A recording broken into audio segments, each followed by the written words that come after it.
जिन्न को आजाद करने के बाद अलादीन की जिंदगी ऊपर से शांत लगने लगी थी, लेकिन असली परीक्षा अब शुरू हुई थी। जादू के बिना जीना आसान नहीं था, खासकर उस इंसान के लिए जिसने कभी एक इच्छा पर महल बनते और एक हुक्म पर किस्मत बदलते देखी थी। अब वही अलादीन जो कभी चिराग की ताकत पर निर्भर था, अपनी अक्ल, मेहनत और लोगों के भरोसे पर हुकूमत कर रहा था। नूराबाद का माहौल बदल चुका था। लोग अलादीन को सिर्फ एक राजा नहीं, बल्कि एक मिसाल के तौर पर देखने लगे थे। वह अक्सर महल के सुनहरे दरवाजों से निकलकर आम लोगों के बीच बैठता, उनके दुख सुनता और उनके साथ खाना खाता। बदिया जमाल उसे इस रूप में देखकर मुस्कुराती थी, क्योंकि वह जानती थी कि यही सादगी उसे दूसरों से अलग बनाती है। लेकिन दुनिया कभी स्थिर नहीं रहती। चिराग के खत्म होते ही जादू की ताकत भले ही कम हो गई थी, लेकिन लालच, जलन और सत्ता की भूख अब भी जिंदा थी। दूर दराज के इलाकों में अफवाहें फैलने लगीं कि नूराबाद का राजा अब कमजोर हो चुका है, क्योंकि उसके पास कोई जादू नहीं रहा। यही अफवाहें धीरे धीरे एक नए तूफान को जन्म दे रही थीं।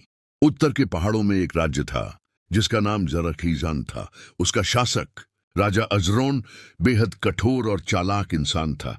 वह खुद जादूगर नहीं था, लेकिन जादू से डरता और उससे नफरत करता था। उसका मानना था कि जो शासक जादू के बिना राज करे वह कमजोर होता है। जब उसे यह पता चला कि अलादीन ने अपनी मर्जी से जादू छोड़ दिया है, तो उसने नूराबाद पर कब्जा करने का सपना देख लिया।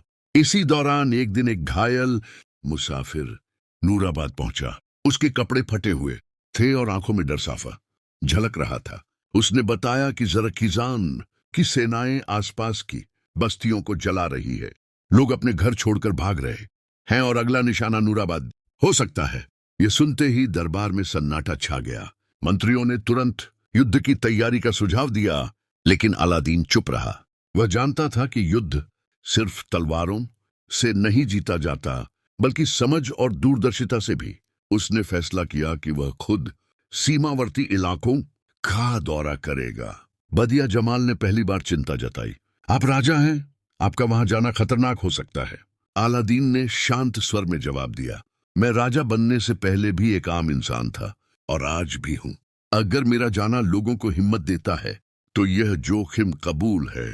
सीमा पर पहुंचकर अलादीन ने जो दृश्य देखे, उन्होंने उसका दिल तोड़ दिया। जले हुए घर, सूखे कुएं, रोते बच्चे और बेसहारा बूढ़े। उसने तुरंत मदद का इंतजाम किया और सेना को रक्षा की स्थिति में रखा, लेकिन वह जानता था कि सिर्फ बचाव से काम नहीं चलेगा। एक रात जब अलादीन अपने तंबू में नक्शे देख रहा था, एक नकाबपोश औरत अचानक उसके सामने प्रकट हुई।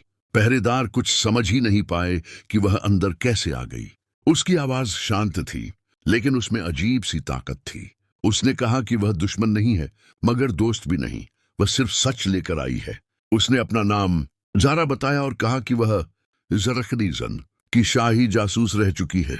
उसने खुलासा किया कि राजा एजरोन का मकसद सिर्फ जीत हासिल करना नहीं, बल्कि नूराबाद की उस मिसाल को मिटा देना है जो ये साबित करती है कि दया और इंसाफ से भी एक राज्य चलाया जा सकता है। उसी पल अलादीन समझ गया कि यह लड़ाई जमीन की नहीं, सोच की है।